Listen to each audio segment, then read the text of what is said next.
Bom dia, a graça e a paz de Cristo Jesus para todos. Canal Pregador Fiel de Cristo.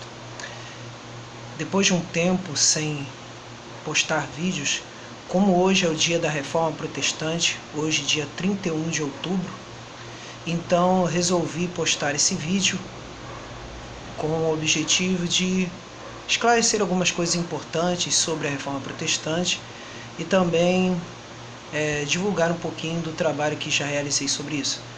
Então, eu vou estar hoje falando um pouco sobre a palestra que eu dei alguns anos atrás sobre o legado teológico da Reforma. Estou aqui do lado com o meu notebook e, como todo vídeo caseiro, vídeo caseiro tem suas limitações. Tem a questão do vento que está passando, que agora está muito calor, e também dos sons de rua e etc. Então, não vai ser um vídeo perfeito, Também vídeo caseiro não é vídeo perfeito, mas eu vou compartilhar algumas coisas hoje sobre o que penso, e o que eu já divulguei sobre a Reforma Protestante. Aí eu quero falar sobre esse legado teológico da Reforma, Então eu começo ele falando sobre a causa da Reforma, causa teológica principal, que ela envolve o problema do sacramento da penitência. Como afirmou Paul Tillich, teólogo e também filósofo do século XX, ele fala que a reforma em termos objetivos foi provocada pelo fator externo do sacramento da penitência. Contudo, a Igreja Romana do século XVI abusou deste sacramento medieval, que se dividia em 4 partes. O sacramento da penitência se dividia em 4 partes, e até hoje ainda se divide, teologicamente falando. A contrição, a absolvição, a confissão e a satisfação. Na ordem correta seria contrição, confissão, absolvição, satisfação.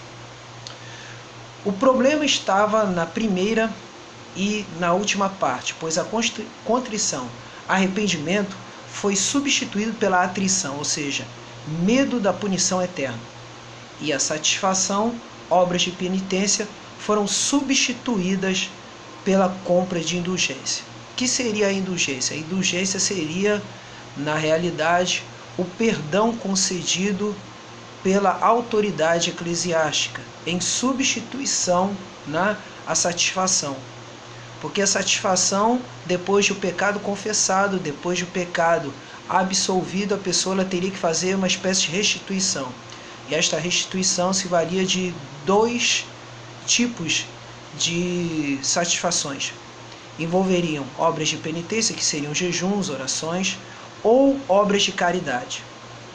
Mas no caso a igreja medieval preferiu utilizar-se do quê?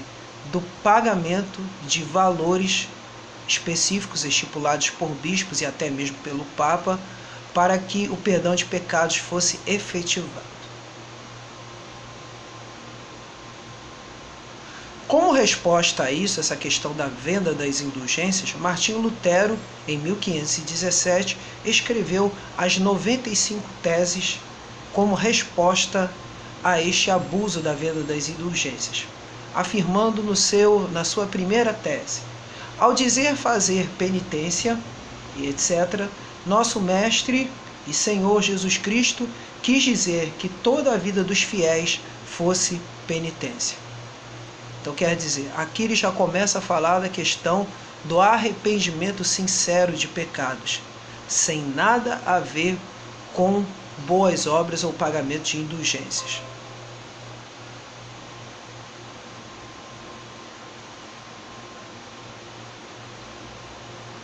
E qual foi a resposta a esse problema das indulgências? Justamente o anúncio da doutrina da justificação pela graça mediante a fé.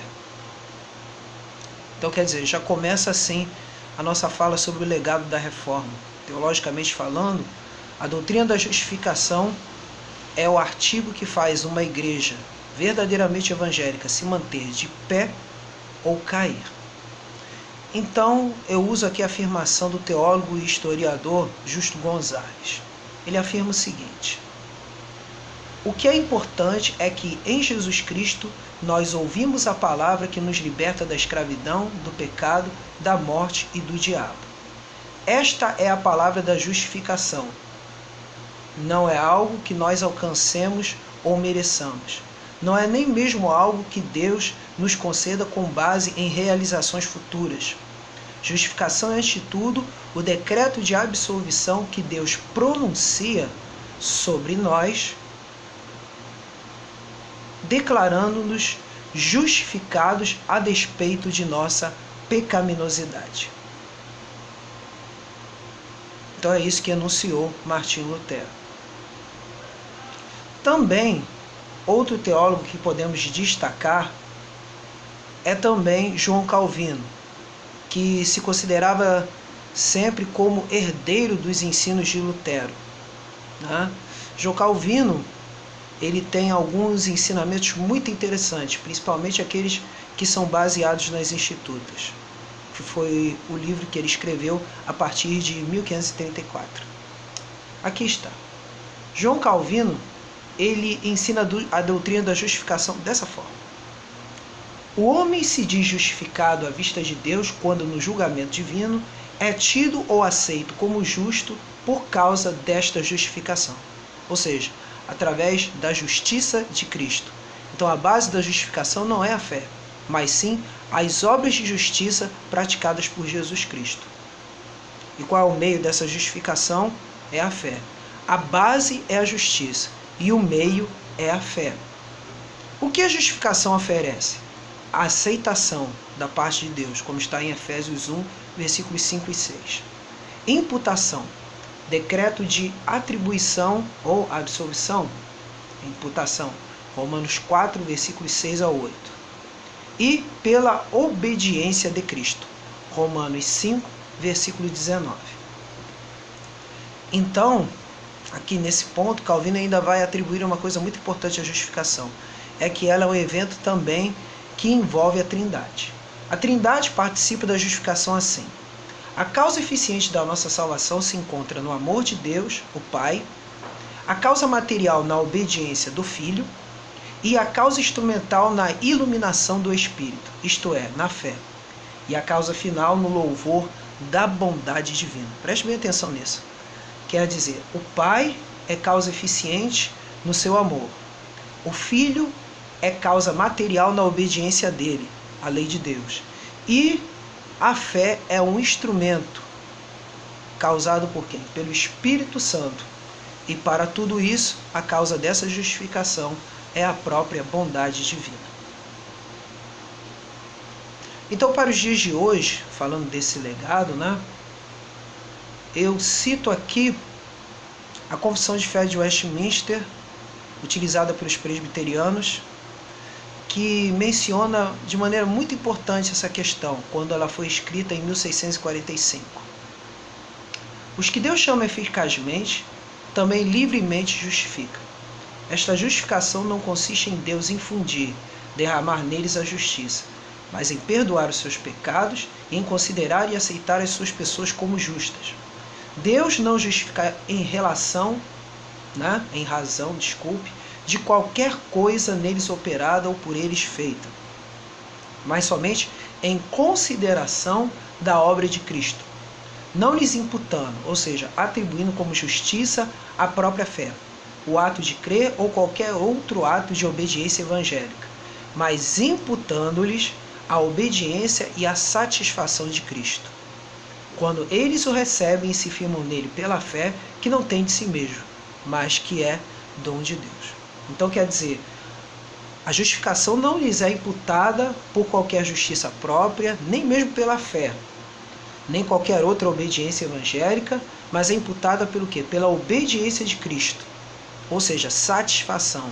Olha aí outra vez a questão da penitência, que a penitência exigia satisfação, e essa satisfação poderia envolver jejuns, orações ou atos de caridade. Aqui não é nem ato de caridade, nem jejum e oração do próprio crente que recebe a justificação, mas sim as obras que Cristo realizou. Isso é muito importante frisar, porque dentro da teologia reformada, a obra de Cristo não é somente a sua morte e sofrimentos, mas também toda a sua vida, ou seja, todo o seu estado de humilhação, desde a sua concepção até a sua morte, concebido no ventre da Virgem Maria até a sua morte.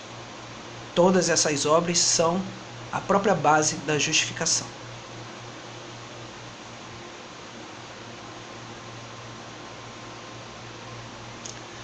E aí, vou citar também aqui outro teólogo, já teólogo do século XIX, Charles Rod, que também utiliza uma linguagem muito interessante quanto à justificação. Justificação é o quê? Um ato, e não como a santificação, uma obra contínua e progressiva. Quer dizer, a justificação é um ato definitivo de Deus. Ele não pode se confundir de forma nenhuma com a santificação. Esse é que é o nosso diferencial em relação ao catolicismo romano. O catolicismo romano, ele confunde justificação com santificação. Não devemos ser justificados todos os dias. Devemos ser santificados todos os dias. Justificação é obediência e aceitação da parte de Deus. Ou seja, é a obediência de Cristo atribuída a nós e a aceitação de Deus como quê? Como resultado de nosso arrependimento e fé. Tá? Então, é uma obra definitiva. 2. É um ato da graça para com o pecador. 3. É um ato declarativo, no qual Deus pronuncia justo ou reto o pecador. Declara que as exigências são satisfeitas até onde ela lhe diz respeito. 4. A base para a justificação é a justiça de Cristo, ativa e passiva, ou seja, inclui obediência à lei como pacto. E ao suportar a penalidade da lei em nosso lugar, em nosso favor. 5. Na justificação, a justiça de Cristo é imputada ao crente, ou seja, ela é posta em sua conta, de modo que ele tem direito de pleiteá-la ante o tribunal de Deus, como se ela fosse pessoal e inerentemente sua. Então, por qual motivo temos direito assim a adentrar as portas celestiais? Não é por obra nossa, mas sim a obra de Cristo em nós. Por que eu sou salvo? Por que você é salvo? É porque Cristo obedeceu a toda a lei, morreu em nosso lugar, trazendo o perdão de pecados para nós, e ressuscitou ao terceiro dia, para nos garantir nossa ressurreição e vida eterna. 6. Deus não imputa a justiça de Cristo ao pecador até que, a não ser que ele, através da graça, receba a Cristo e repouse nele para a sua salvação. Então quer dizer, essa justificação só é recebida no momento em que recebemos a Cristo como Senhor e Salvador, ou seja, através do arrependimento e através da fé, que se chama conversão.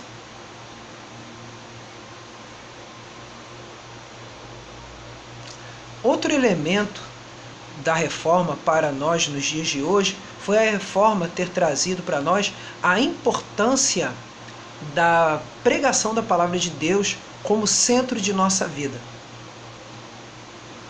E na época da reforma, a maior negligência que havia era justamente a negligência da pregação e do ensino da palavra de Deus.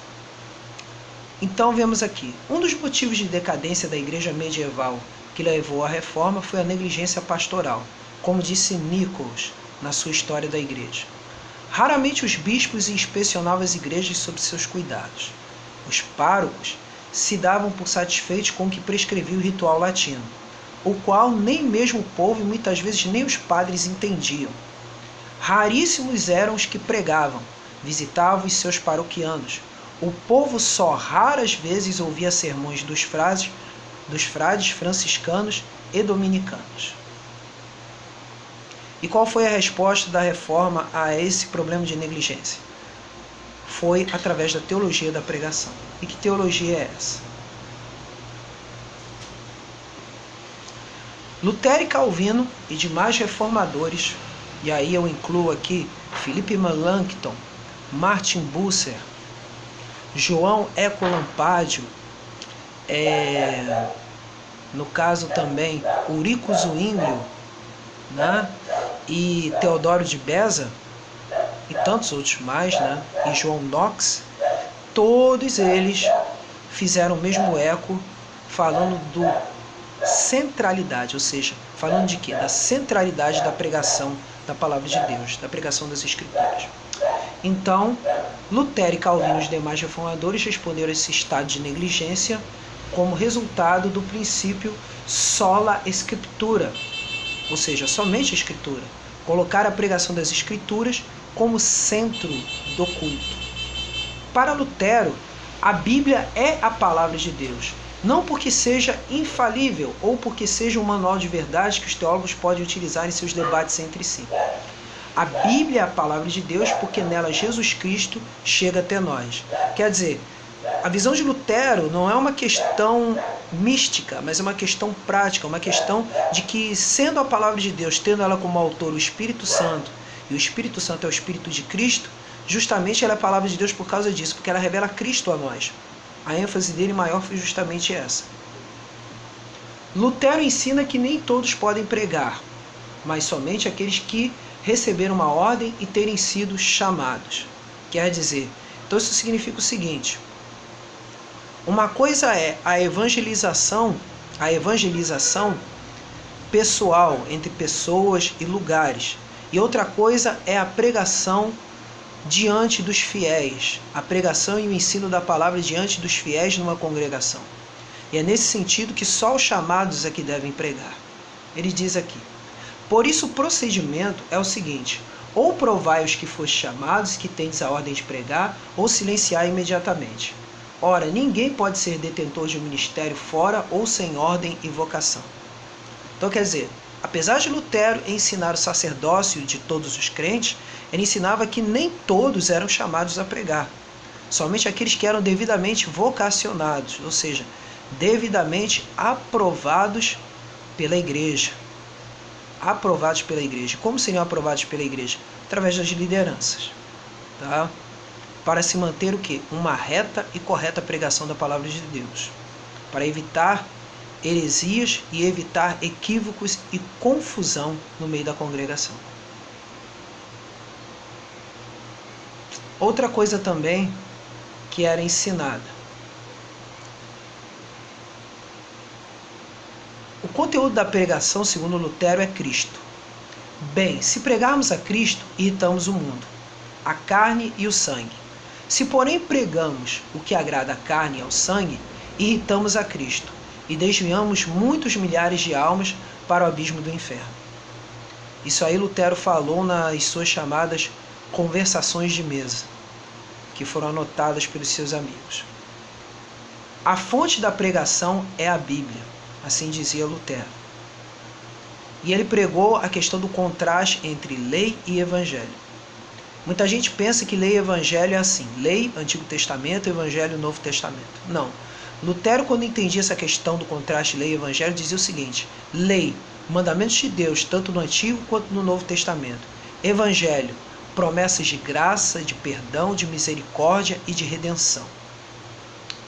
E assim Lutero falava que o pregador deve repreender toda injustiça, inclusive a dos governantes. Quer dizer, justamente a função de um pregador da palavra de Deus era sempre a função de alguém que servia como termômetro para a justiça em todos os níveis, até inclusive na vida política.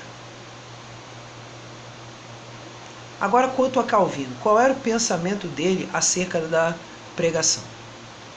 Calvino ele via que a pregação do evangelho era uma função pedagógica da igreja, ou seja, inclui a pregação como exercício de levar a igreja ao seu aperfeiçoamento, como diz em Efésios 4, do 10 ao 13. Função realizada pelos pastores. Quer dizer, aquilo que é conhecido como apostolado, ministério profético, ministério evangelístico, ministério pastoral, ministério dos mestres, tudo isso estava incluído dentro das funções do pastor da igreja. Peculiarmente, aí já era ensinado uma espécie de cessacionismo no seguinte modo de entender que funções como apóstolos, profetas e evangelistas foram funções temporárias para a abertura da igreja. E hoje, quem mantém a estabilidade nas igrejas locais, em nível espiritual, são os pastores.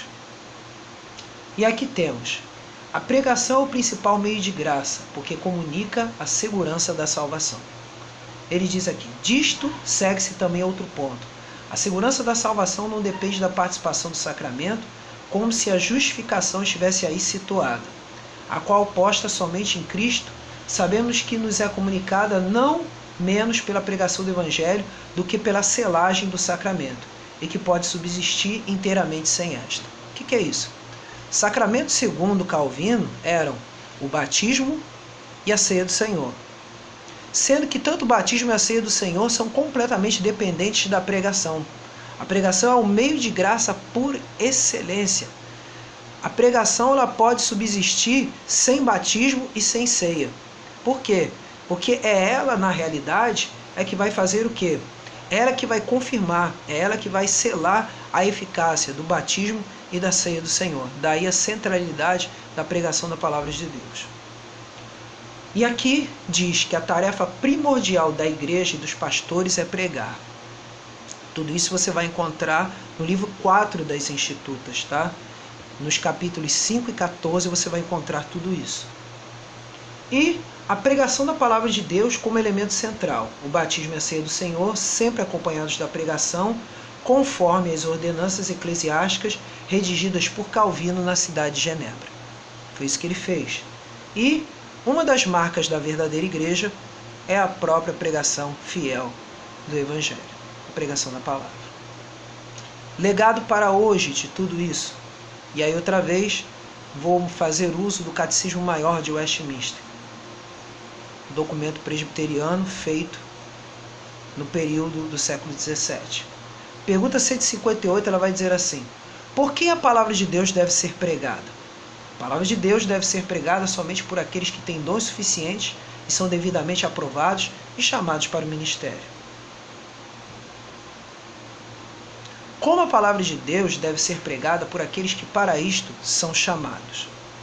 Aqueles que são chamados a trabalhar no ministério da palavra devem pregar a sã doutrina, diligentemente, em tempo e fora de tempo, claramente, não em palavras persuasivas de humana sabedoria, mas em demonstração do Espírito e de poder, fielmente tornando conhecido todo o conselho de Deus, sabiamente, adaptando-se às necessidades e às capacidades dos ouvintes, zelosamente, com amor fervoroso para com Deus e para com as almas de seu povo, sinceramente, tendo por alvo a glória de Deus e procurando converter, edificar e salvar almas.